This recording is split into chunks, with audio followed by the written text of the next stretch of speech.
दरम्यान जळगाव लोकसभेच्या पार्श्वभूमीवर महायुतीची बैठक आयोजित करण्यात आलेली आहे। मंत्री गिरीश महाजन यांच्या अध्यक्षतेखाली ही बैठक होतीये।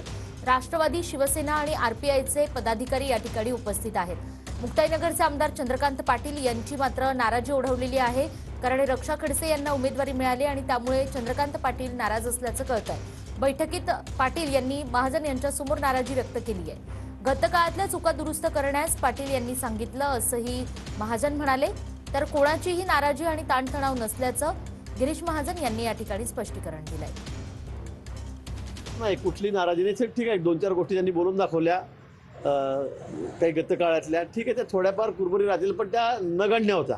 तरी पण त्यांनी सांगितलं की आम्हाला भाजपचंच काम करायचं आहे, नरेंद्र मोदींना पंतप्रधान करायचं, म्हणून आम्ही सगळे कष्ट त्या ठिकाणी घेणार आहोत। पण यापुढे काही मागच्या चुका झालेल्या आहेत, ते थोड्या दुरुस्त करा, जेवढी अपेक्षा त्यांनी व्यक्त केली। पण कोणाचीही नाराजी नाही, कुठेही ताणतणाव नाही। मला वाटतं इतकं सुंदर चित्र युतीचं फक्त जळगाव जिल्ह्याचं असू शकतं असं मला वाटतं।